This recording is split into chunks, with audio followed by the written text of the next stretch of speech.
ప్రకృతి ప్రేమికుల కోసం నగర శివార్లలో నిర్మించిన అతిపెద్ద ఎకో ఫ్రెండ్లీ ఎక్స్పీరియం పార్క్ని ముఖ్యమంత్రి రేవంత్ రెడ్డి కాసేపట్లో ప్రారంభించబోతున్నారు.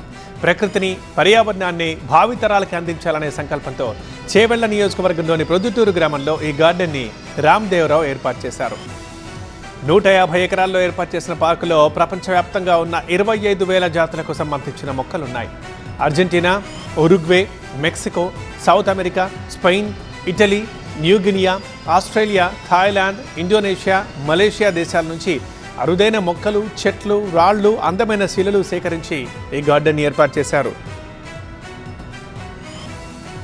గార్డెన్లో పైకస్ జాతికి చెందిన 5,000 సంవత్సరాల క్రితం చెట్టుని ఏర్పాటు చేశారు.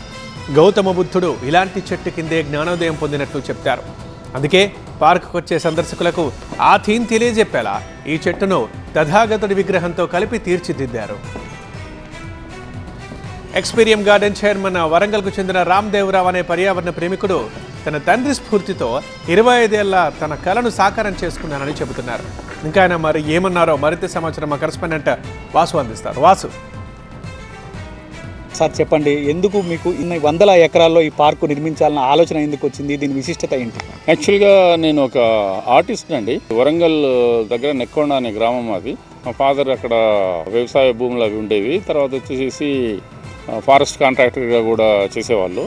నాకు చిన్నప్పటి నుంచి నాకు మొక్కలంటే చాలా ఇంట్రెస్ట్. నేను చదువుకునేటప్పుడు కూడా హాస్టల్లో కూడా మొక్కలు పెంచుతూ ఉండేవాడిని. అట్లాగా నా బిజినెస్ స్టార్ట్ అయిన తర్వాత మాది ఇన్ఫ్లేటబుల్ అని చెప్పేసి వరల్డ్స్ లార్జెస్ట్ కంపెనీ యూనిక్ ఇన్ఫ్లేటబుల్స్ అని చెప్పేసి దాని గురించి నేను చాలా దేశాలు తిరిగాను. దాదాపు 75-80 దేశాలు తిరిగాను. ఆ దేశాలు తిరిగినప్పుడు వచ్చేసి నర్సరీలు చూడడము, తర్వాత వచ్చేసి బొటానికల్ గార్డెన్ చూడడము, దీని గురించి అవగాహన తెచ్చుకోవడం జరిగిందనమాట. తర్వాత నాకు జీవితంలో ఒక కోరికగా అయిపోయింది ఇది. ఒక 25 సంవత్సరాల క్రితము ఇవన్నీ ఇలాంటి గార్డెన్ చూసినప్పుడు ఒక గార్డెన్ థాయిలాండ్లో గార్డెన్ చూశాను. అది చూసిన తర్వాత నాకు 10 రోజులు నిద్రపట్టలేదు. ఆ విధంగా అదే రోజు నేను నిర్ణయించుకున్నాను, కరెక్ట్ 20 సంవత్సరాల క్రితము.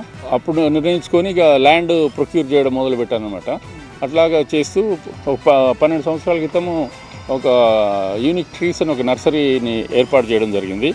ఈ యూనిక్ ట్రీస్ ఈ గార్డెన్ చేయాలనే ఉద్దేశంతో ఆ యూనిక్ ట్రీస్ అనేది పెట్టడం జరిగింది. మేము ఇంపోర్ట్ చేసిన చెట్లలో మంచి చెట్లన్నీ మేము మా దగ్గర పెట్టుకొని కొంచెం యావరేజ్గా ఉన్న చెట్లన్నీ అమ్మి అట్లా చేద్దామనే ఉద్దేశంతో యూనిక్ ట్రీస్ స్టార్ట్ చేసాము. అది first of it's kind in India. వచ్చేసి చాలా వింత వింత చెట్లని తీసుకొని వచ్చాము. తర్వాత అలాంటి దాంట్లో మెయిన్ అద్భుతమైన చెట్లను మా గార్డెన్లో పెట్టడం జరిగింది. దీనికి చాలా శ్రమించడం జరిగింది. 6 సంవత్సరాల క్రితం ఇది మొదలుపెట్టాను నేను.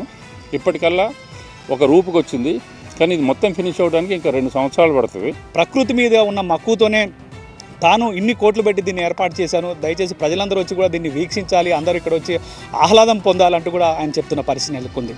కెమెరా పర్సన్ సురేష్తో వాసు, TV9 హైదరాబాద్.